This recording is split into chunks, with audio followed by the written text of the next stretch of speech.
Дагы да болсо ийгиликтерди каалайбыз. Анан соңку сурообузду берип өтөлүчү. Дал ушул Кыргызстан аймагында спорттун грэпплинг түрүнө болгон мамиле кандай жасалып жатат? Мүмкүнчүлүктөр кандай түзүлүп жатат? Азыр эми башталды да. Эми секин мамлекетибиз Садыр Кулкожоев, Кыргызстан президенти, Наркожоев президенти жакшы неме кылып, Ош областка колдоо көргөзүп, бизде неме кылды. Эми Кудай кааласа 14-июнда турнир өткөзөбүз. Жакшы ошо международный турнир өткөзүп, турнирде спортчуларды чакырабыз. Кудай кааласа кечээ Казакстанды, Өзбекстанды, Тажикстанды айттык, чакыруу бердик, бардыгына чакыруу берип, ошо залда күтөбүз.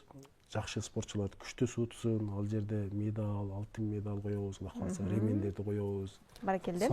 Жаш спортчуларга, анан жаш мектепте окуп жаткан окуучуларга, жигиттерге, мектепти бүтүп жаткан бүтүрүүчүлөргө кандай кеп кеңештерди беребиз? Мен эми ошо азыркы бүтүрүүчүлөргө как раз бүтүрүүчүлөргө айтарым, окуш керек главныйчы.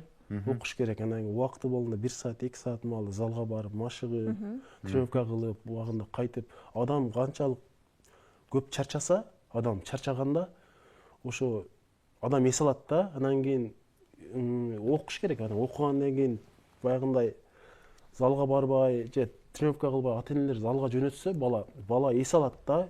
Эс албаса анан кийин көчөгө чыгып кетет да. Мисалы интернет, компьютер клубка барат, досторуна барат. Досторуна барышы мүмкүн. Эми ойлоп келишин ар кандай.